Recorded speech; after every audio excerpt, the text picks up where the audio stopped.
ver si rumors. I want a free fight, okay? Pues yo, good luck.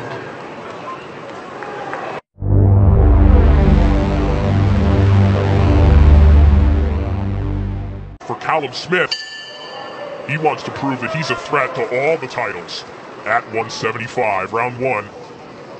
Callum Smith in the white trunks trimmed with red, as is Bauderlique, although Bauderlique also with the French colors, Bauderlique southpaw. Callum Smith, you see the tall 6'3" figure, nicely growing into the 175-pound division. I really like Callum Smith at the light heavyweight division. I actually fought on a card, very first Ruiz-Joshua card in New York City. Callum Smith fought on that card as well, and seeing him at the weigh-ins was rough. He was really struggling to make that weight. I think he looks stronger, he looks healthier at 175, and his past performances have shown that. Interesting test for him here. You've got Bauderlique, who is a southpaw, a little on the shorter side. Last time that Callum Smith fought someone that fit that criteria was John Ryder, and he struggled mightily in a disputed decision win over Ryder. Bauderlique ain't John Ryder. John Ryder is a tough out for most guys. He's awkward, comes in, fights like a small man really well. Right hand there from Smith, knocks Bauderlique off balance, and he comes behind it with another one, a sweeping shot. Knocks Bauderlique back on his heels. I'll tell you something, exchanging with Smith is not the right strategy for Mathieu Bauderlique. Smith has lights out power, and he's landed some good, clean punches already. Shot there for Bauderlique, who showed a lot more confidence in his offense, was far more aggressive last time out against Igor Mikhalkin in a fight that many thought he would lose against Mikhalkin, who has been a mainstay at the European level. Bauderlique with the best performance of his career, but he'll need to step it up by many magnitudes here tonight. You know, one thing Callum Smith has worked with under the tutelage of Buddy McGirt has not necessarily just been his jab. That's what Buddy McGirt is known for, being more economical with his punch, not wasting as many punches as he used to.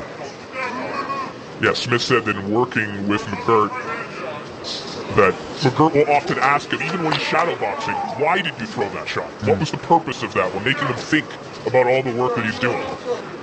In my opinion, Buddy McGirt is the best boxer-puncher trainer in the game today, because he was a boxer-puncher himself and he was an athlete, and I think that's a great matchup, him and Callum Smith. It was a good sequence there for Smith, getting in close against Bauderlique and digging a couple left hooks to the body.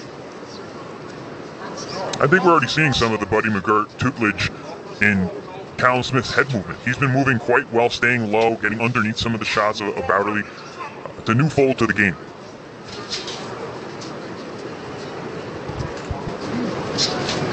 There it is, exactly what I meant.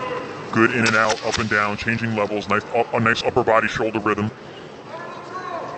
Good pace here so far in the opening round. Callum Smith and Mathieu Bauderlique in this title eliminator.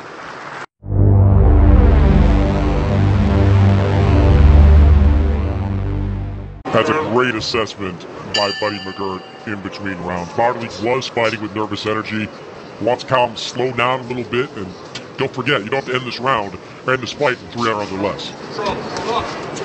It's something special when you have a trainer who's also been a fighter, and he's been in a high level as well, and he can give you that kind of advice that you know and trust. The buy-in is already there.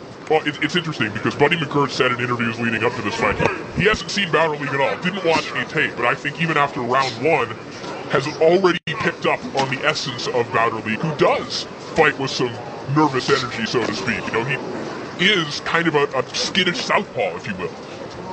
Well, at least for the time being. He's got a big, strong guy in front of him with real power to see if he can keep up that nervous energy. Tight left hook from Callum Smith. They trade hooks on the inside, and Bauderlique landing some good shots of his own. I don't think that Smith minds these exchanges, though. He's got the power advantage. He does punch a little cleaner, a little tighter, but Bauderlique is having some success in these exchanges. Yeah, that's a good first minute of this round from Bauderlique. It may not be prudent to exchange this often over the course of a fight. It may not be sustainable, but I thought he got the better of those exchanges in the first minute. Well, in particular, if Smith's corner and Smith now is thinking that, hey, maybe Bauderlique is fighting with some nervous energy, kind of refuting that in a sense with that exchange isn't a bad idea. Oh, right hand. We'll see what the ruling is here. Is that a slip? Alright, that was a bad intervention by the referee. Right. I think the referee thought that Bauderlique was about to go down. I think he was stepping in. Well, if that's the case, say something. Do something. Right. Yeah. I mean, it was a good short chopping overhand right from Callum Smith that landed high in the head. And you only really wipe the gloves off a fighter after a slip or a knockdown. Right, because their glove or something other than the soles of their feet have touched the canvas.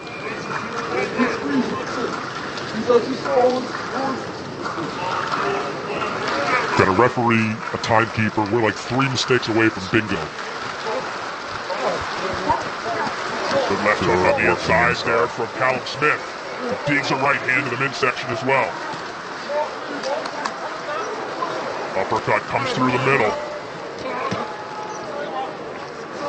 Smart of Smith to focus on the body on the inside. Try and sap some of that nervous energy from the Frenchman.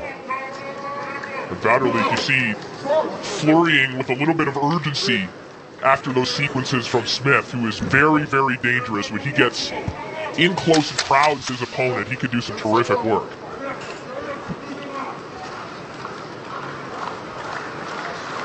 And then the seconds will tick away here in round 2.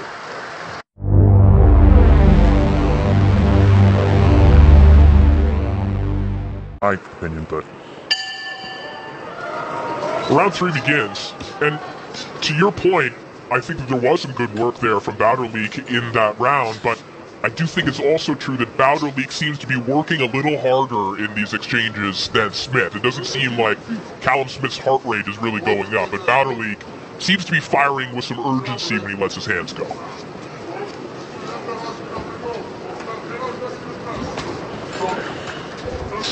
Smith now trying to touch to the body as per the instructions of Buddy McGirt, now comes over the top of the right hand.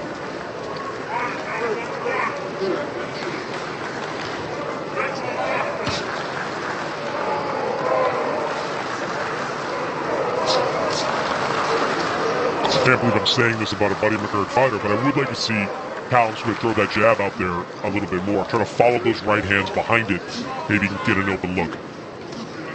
Part of the reason he's having trouble throwing the jab, one, is Bauderlique's a southpaw, but also Callum Smith is keeping his foot on the inside of the stance. That's pretty much rule number 1 when you're fighting southpaws. Keep your lead foot on the outside of theirs. Callum Smith is breaking that rule right now.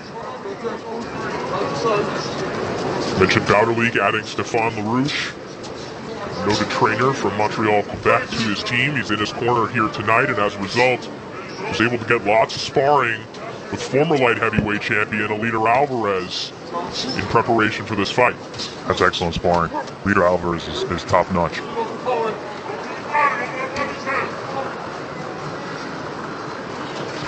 The emphatic instructions from Buddy McGirt, telling Smith, go to the body, don't worry about his head. And there he goes, left hook to the body and another one. Oh, man. Really sinks that one in. 3 brutal left hooks to the body. Bauderlique showing some moxie here, comes off the ropes with some confidence, and now Bauderlique firing back with a right hook to the body. Bauderlique is showing more pop than I've seen in the past with some of these shots. Even the shots that Callum Smith is blocking or partially blocking seem to be getting through just a touch. I don't think Buddy McGirt's saying anything right now but body. Yeah. I mean, he saw it right away, saw that nervous energy, and he's had success, but Bauderlique's been taking the punches well.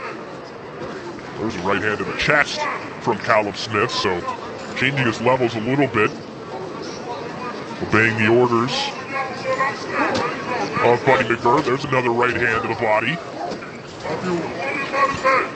Short left hook just behind the elbow of Bauderlique. Smith is throwing everything hard at this point.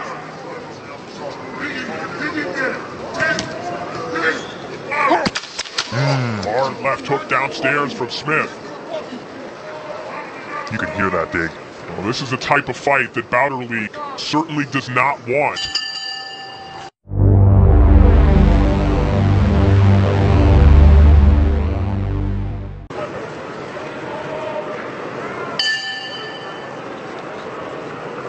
Round 4 underway.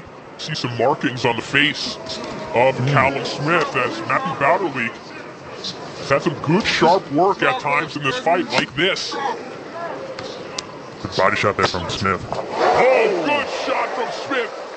And Bauderlique is wobbled, and his glove touches the canvas. The first knockdown of the fight. Yeah, that's what we're talking about. This strategy to engage with Callum Smith will lead to good moments for Bauderlique, but he is someone who's engaging with a bigger puncher. And that left hook counter is a shot that Smith has been looking for the last couple rounds. He finally got it, clipping Bauderlique high in the head, put him down for a flash knockdown. And this is where you really do have to listen to Buddy McGirt. Bauderlique's going to keep that head protected for the next minute or so while he tries to recover. Just dig to that body, make him drop that guard down. He snuck one in there a moment ago. Lots of time for Callum Smith, who wobbles Bauderlique a second time. Bauderlique on shaky legs, and a dangerous puncher in Callum Smith is all over him right now. Bauderlique needs to throw back here. Bauderlique trying to throw back. The referee having a close look at this one. Bauderlique barely with the energy to hold on. An eternity for Smith to work with here. Bauderlique's taking a thrashing here, but he's throwing back, and his eyes are open. He's aware of what he needs to do in order to stay in this fight. I think Callum Smith has made the calculation that he doesn't think Bauderlique can hurt him. So it doesn't matter the circumstances he's walking into here. He's going to walk right to him. Two good bodies. Oh, and down goes Bauderlique, and nearly through the ropes. That is it. A beautiful left hook knockout from Callum Mundo Smith. The WBC light heavyweight world